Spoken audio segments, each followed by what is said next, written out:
So, Chaos Child. It's been about a decade since it was released, and by about I mean exactly. And for the last 4 years, I've really wanted to talk about it and make videos about it, and I just never got around to it. But you might not know what a Chaos Child even is. And also, why? As for the why, well, because almost instantly, Chaos Child improved my life. Like, I was able to use it to improve my life, and that's not hyperbole. But outside of that, just take this video as an introduction to the medium and to my thoughts about Chaos Child and, well, to me. Chaos Child was released in 2014 in Japan on the Xbox One. And like all good things, it flopped. As for what it is, well, it's a visual novel. And an anime, but we don't talk about that one. A visual novel is basically like an anime, but in a PowerPoint or slideshow type form. And this allows it to kind of function as a middle ground between a book and an anime or a TV show type thing. And it allows for easy expression of internal thoughts as from its characters, like in a book, but also has like an animated element that like captures the reader's attention throughout, and can even have whole animated sections like an anime, depending on the visual novel. All of this kind of helps to support the text, and theoretically would make for an easier read than a book, but that's not necessarily true. VNs often have interactive elements. Some are more like actual video games than novels. So something like Persona 5 is kind of comes to mind in this grey-ish area. Chaos Child is more on that novel side of things. It only has two mechanics, really. Delusions and the newspaper club investigation segments. The investigation sections are quite simple. They're basically just there to see if you're paying attention. And they have like one bad end if you fail it. It's not very important. Delusions are split into two halves, positive and negative. They are quite broad. Some are movie references, others are a comedy bit, and then there's the third element, which is blatant sex appeal / fantasy, and sometimes counter fantasy.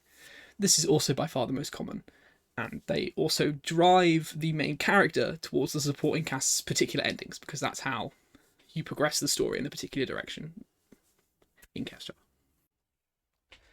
Delusions demonstrate a kind of seedier part of visual novels, as they have a semi-deserved reputation as a medium of being unnecessarily lurid with depictions of violence and over-sexualized or creepy. It's similar to an attitude people had, say, 10, 20 years ago, and towards just anime. And this attitude wasn't accurate because it didn't take into account the totality of the medium. Some things are like that, but not everything is. With VNs, I think there's a difference. There is a universal edginess to them, in my experience. Maybe not every VN, but just the ones that I have read, and that could be my taste, but from what I've seen, that is the case across the board, almost. And to defend that for a moment, there is something introspective about VNs, and I think it's innate to the medium and the fact that it is this middle ground between a book and an anime that brings in this introspection. Even if it's just subtextual, it has to bring it in somehow because it's got a person thinking about their actions as inherent to the medium, which an anime does not have. So these animes that generated this reputation around the whole medium fundamentally did not do that, and still don't do that for the most part, have anything introspective about characters like that who are creepy, or things that happen in it that are, creepy towards women or whoever. It isn't present. But in VNs, I think it's almost innate that it is. And sometimes I don't think that matters very much. Sometimes it is just to do the thing and it's an excuse. And I can't tell you how much that matters to you or whoever's watching, or if it doesn't matter at all. But, sometimes I don't know myself if that's just an excuse to do the creepy thing towards a female character, or, actually say something meaningful about how we treat women, or, how women are depicted, or whatever, right? That is for you to determine. The delusions in Chaos Child are a good example of this, where I genuinely don't know which it is. If it's meant to be, if most of the time it's just an excuse, or if it's something meaningful. And I think it's a weak part of the game because of that, to some extent. Even then, a lot of the time, they're meant to be seen negatively or exist to show the main character's distance from reality. And in a sense, they're almost part of this overarching narrative in the plot of a counter fantasy of you having stuff that you want, things that you desire, and the outcomes of that being bad, even in your own mind. And that's part of the point. Moreover, if VNs were really just this like creepy, edgy mess, then I don't think they would have been able to spawn like beloved anime like Steins Gate or Angel Beach, which both came from visual novels. Speaking of Steins, Chaos Child's actually in the same universe as it, and is actually the fourth in a series, and a direct sequel to something called the Chaos Head. I can't really say more than that because it's stand-alone enough to play on its own if you really want to. I have done this. I can't necessarily vouch for it being a good idea, but I have not finished Chaos Head because I am incapable of staying still. And it would be wrong of me to not point this out and say, you should probably play Chaos Head first, even though I have not finished it, which is my sin. It's time to find out why it's amazing. And while I don't think I can sum it up entirely, it starts with something as simple as a self-insert type character who introspects. The main character, one 18-year-old Takumi Miyashiro, is the main perspective in the VN, and most of it is his internal thoughts and perspective. Although this perspective is obviously warped, and even the events we see are questionable, and that reflects a theme of the series, that you can't trust what you see, perception, and even normative knowledge is flawed, fundamentally. And they're all susceptible to our delusions of grandeur and delusions about ourselves and others. The interesting thing about Takuru's perspective is how it isn't really knowable how wrong he is, but I would say you still get the feeling that however wrong you think it is, it's actually more than that, which sounds like it doesn't make sense, but play it and you'll get it. One of my favourite scenes is near the start of the visual novel, and in terms of just encapsulating his character, it's one of my favourite scenes, and it's Takuru just like critiquing his favourite manga author, and he's just like, well, your anime adaptation's wrong. It's also funny because Chaos Child has bad anime adaptation, and he believes it misinterprets the themes of the work, and I think it's because he thinks it's to have a feel good ending or something, like an overly positive ending, and this scene shouldn't mean anything. It's just like waffle in a very long visual novel, but to me, it's not, and it starts to set up Takuru as this kind of like know-it-all elitist, who's complaining about his favorite thing, and that's just so relatable to me. And it also feels kind of prescient, like knowledge of the future in a sense, because like Takuru would have just killed it on like post 2020 Twitter, where everyone has a profile pic of their like favorite show, and all they do is hate on it. Like Takuru as a character exists in a world where he's a self-proclaimed right-sider, someone who has all the correct opinions instead of those wrong-siders who naturally have all the wrong opinions. But it's more than that. They are outside of this. These wrong-siders are outside of this internet-heavy world, or they are intruders into it who don't get it. And the narrative is then about Takuru growing out of this attitude, as he sees how the internet treats him and his struggles as a series of murders get closer and closer to him.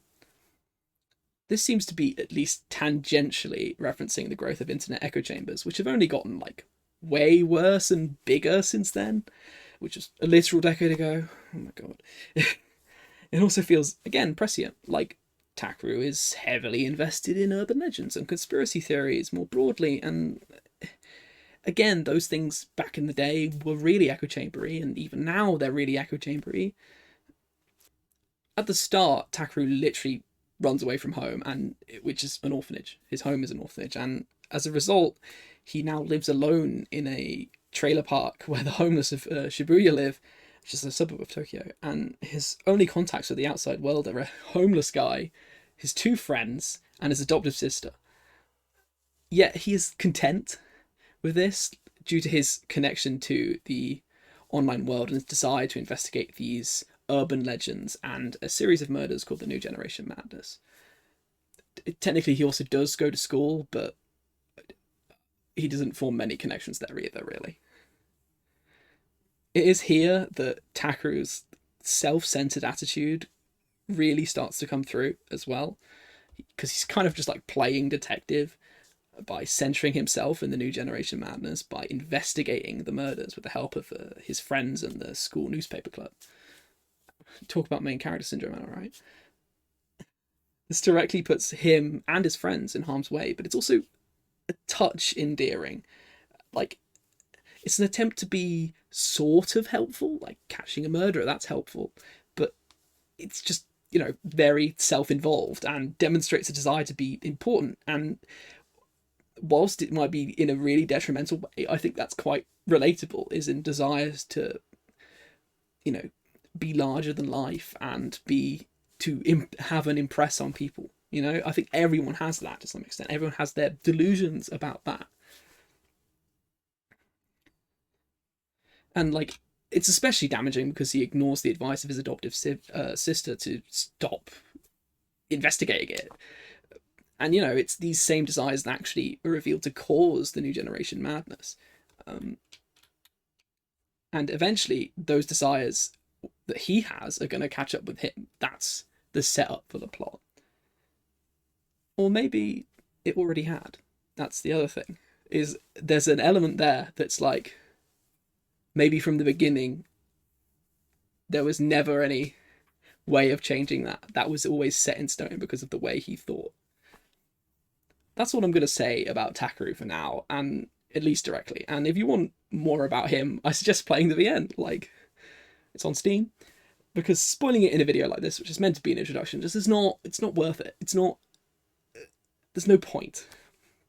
It needs a dedicated examination to be worth spoiling where his narrative 100% leads to. And I encourage you to experience it on your own if you haven't, and also to play Chaos Head. It's to me about this narrative, even though it's a very personal story, it's very the vast worlds of politics and, anything else. It's just like, it feels so weird to even invoke it. Are those connections to those things, to those echo chambers that I talked about, how self-centered he is at the start, and how like relatable it feels, like regardless of that, this is kind of a person being painted in somewhat of a bad light, even if it's in his own mind, and from us seeing that, but that's relatable, is interesting. And there's these big connections to modern problems, like the problem of male loneliness, which I haven't really touched on and would need like a whole video to explain why, especially because he has like friends and things, so he seems like, why would he have male loneliness? But trust me, it applies. And these things weren't that talked about at the time. They were sometimes fringe stuff or just not addressed at all.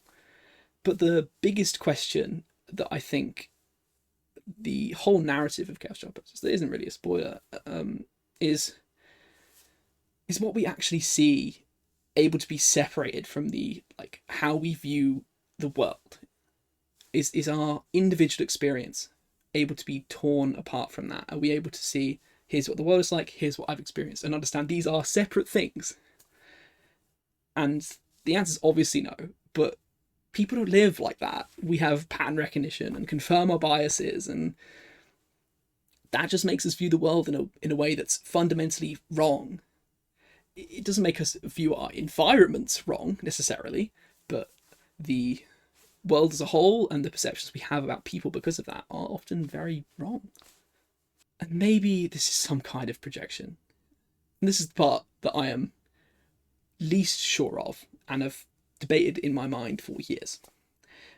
But it feels like it kind of precipitated and predicted these past 10 years in a sense. Like, the world is now echo chambers and nonsense, but not like how it was in 2014. It was,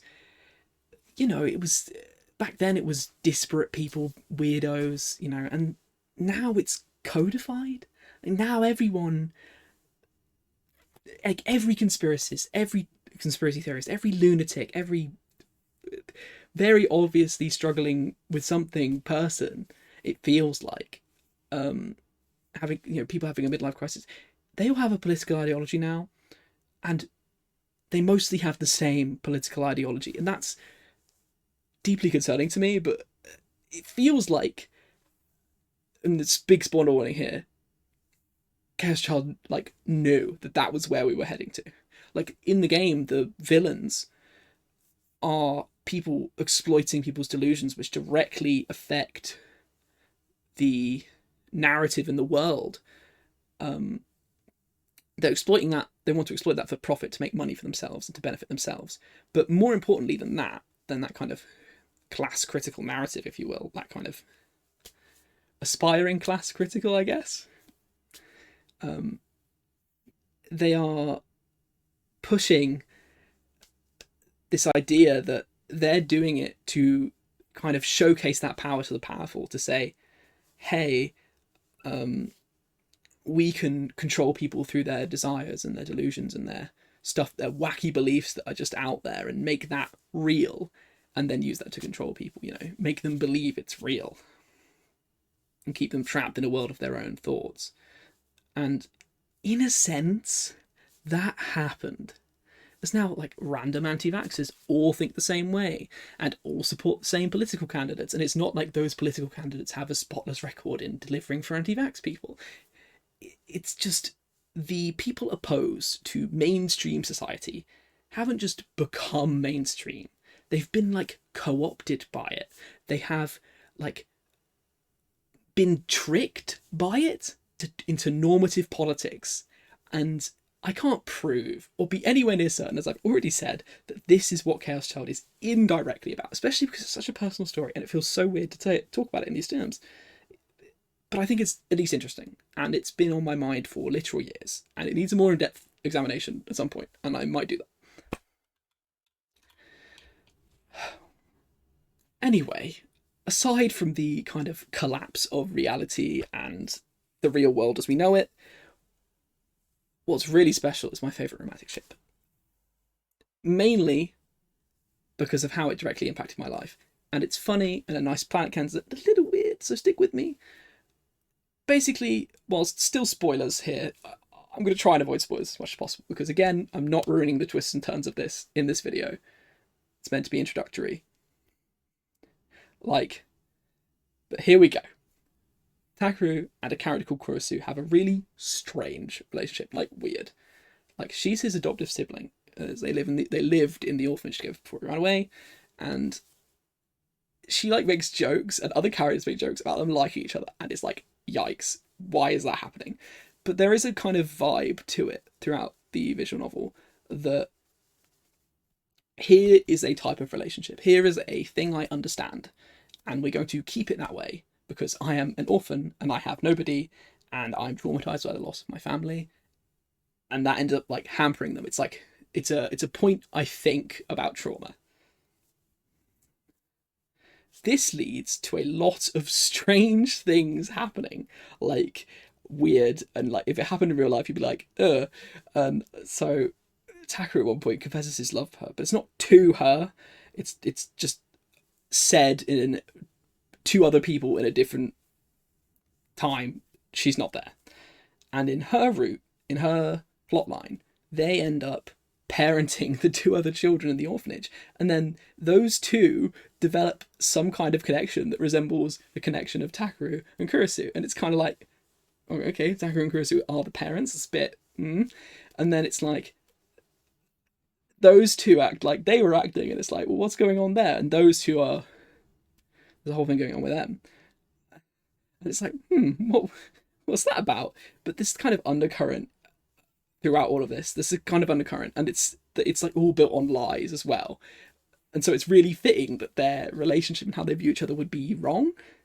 Lies about identity and family, and that drives their respective plots and feelings about themselves forward. For example, Takaru ran away from home because Kurosu lied to him about his parents' deaths. But eventually, the truth is revealed, they reconcile. More truths than that, by the way.